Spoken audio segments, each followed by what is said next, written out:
resultado da ingestão, né, dos esporos de Clostridium botulinum, que estão presentes nos alimentos contaminados ou no solo. A forma mais encontrada e mais comum de crianças serem contaminadas, intoxicadas, é por meio do mel. O mel, ele é um alimento que frequentemente está contaminado com o Clostridium botulinum. Só que o que acontece? O mel ele pode ter ali esporos, né, e a bactéria, porém, a grande quantidade de açúcar inativa faz com que os esporos e a bactéria não tenham o seu metabolismo, né, não produzindo as toxinas. Só que quando são ingeridas, lá no intestino, elas possuem o quê? Condições favoráveis para a sua reprodução. Então, ali ela começa a ter a sua atividade. Então, nós vamos ter o quê? A produção das toxinas. E por isso, crianças são contaminadas e por isso que aconselham-se a crianças até 1 ano de idade não consumir mel.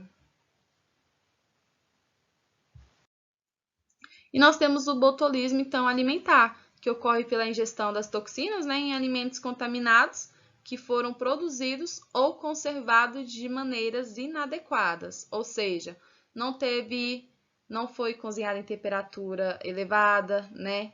E também, como eu falei, tinham falado anteriormente, quando nós pegamos uma conserva que não foi bem manuseada, o vidro, o pote não foi lavado, não tem um pH elevado, isso faz com que as condições ali se tornem favoráveis para a bactéria. Os alimentos mais comumente envolvidos são conservas vegetais, né, principalmente as artesanais, palmito, picles e pequi, produtos carnes cozidos, curados e defumados de forma artesanal, a salsicha, presunto, carne frita, conservada em gordura e carne de lata. E quais são os sintomas e os sinais mais frequentes?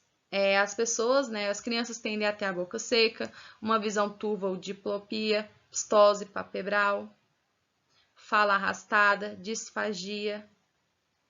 E as principais complicações do botulismo são: a pessoa pode ter uma insuficiência respiratória causada por paralisia diafragmática, infecções pulmonares e outras infecções nosocomiais. Ou seja, quando se fala dos sintomas, não só em humanos, mas também em muitos animais, como a vaca, tendem a ter o quê? Um retardo nos movimentos motores, porque como a toxina ela vai afetar o sistema nervoso, pessoas e animais, quando estão contaminados, eles tendem a ter um desenvolvimento, não conseguem movimentar muito bem os músculos. Lembrem que eu falei que vai ter um relaxamento dos músculos, por isso que nós vamos ter uma paralisia diafragmática, porque os músculos começam a se relaxar e sem contração vai paralisando, vai dando uma insuficiência respiratória. E o diagnóstico do botulismo, né? Então, normalmente, na consulta médica, ele vai observar os seguintes sintomas: ausência ou diminuição dos reflexos do tendão profundo, ausência ou diminuição do reflexo faríngeo, pálpebra caída, perda da função sensibilidade muscular, intestino paralisado, comprometimento da fala, retenção urinária com possível incapacidade de urinar, podendo ser realizados também exames de sangue para identificar a toxina no organismo e exame de fezes, além dos exames laboratoriais nos alimentos suspeitos, né, a conter a bactéria transmissora do botulismo. Então, é todo um processo que precisa ser feito. Por isso, o botulismo ele é considerado uma doença de notificação compulsória, ou seja, se um ser humano foi contaminado, tem os sintomas, tem que notificar, né, as unidades de saúde, sendo então que entre 1999 a 2012 foram registrados 72 casos no Brasil, com 22 óbitos, uma mortalidade acima de 30%. Então, devido à gravidade, né, e à possibilidade de ocorrência de múltiplos casos resultantes da ingestão de uma mesma fonte de alimentos contaminados, então basta apenas uma notificação, né, de um único caso para que seja considerada a existência de um surto de botulismo, porque a transmissão é feita pelo alimento. Então, Se eu tenho numa loja diversos tipos de conserva e uma daquela conserva contaminou uma pessoa, certamente pode ter a probabilidade de outras conservas, né, contaminarem também outras pessoas.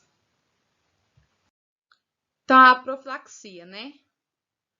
Devemos o quê? Evitar a ingestão de alimentos em conserva que estiverem em latas estufadas, vidros embaçados, embalagens danificadas e com alterações no cheiro e no aspecto. Isso tudo, então, são medidas que devemos tomar.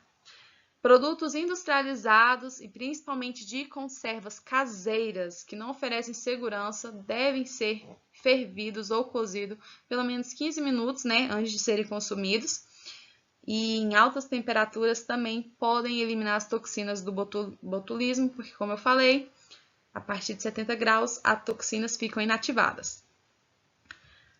Não devemos conservar alimentos a uma temperatura acima de 15 graus, porque ali as bactérias conseguem, né, sobreviver.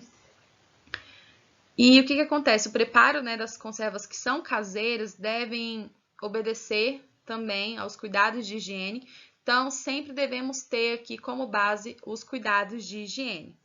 Temos que lavar sempre as mãos, certificar que as medidas foram adotadas pelo estabelecimento vendedor que preparou o alimento, ou seja, se você for consumir em um estabelecimento, você também deve verificar se aquele comércio, o estabelecimento, ele segue também as medidas, porque você pode ser contaminado por um alimento que foi preparado em um restaurante. E o mel, ele é um, né, dos alimentos mais perigosos se for mal conservado. Por isso, não devemos dar nunca mel para criança com menos de 1 ano de idade.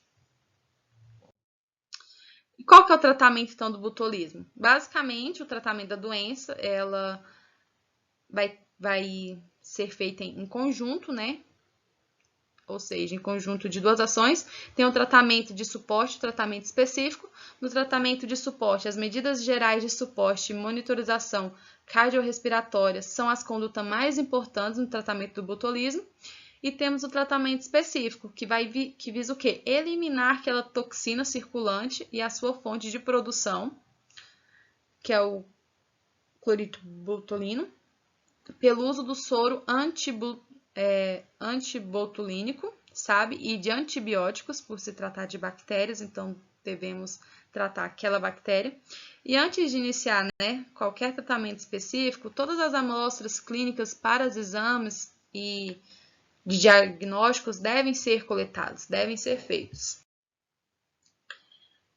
O botulismo, ele tem cura? Sim, ele tem cura, tanto que o tratamento imediato dele, né, vai reduzir o quê? Significativamente o risco de morte, porém, se não for tratado, se tiver um tratamento inadequado, pode ocasionar a morte.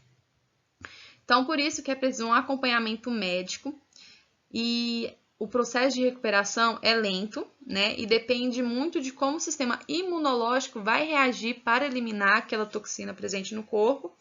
E se tratado adequadamente, a doença ela tem cura e não deixa nenhuma sequela.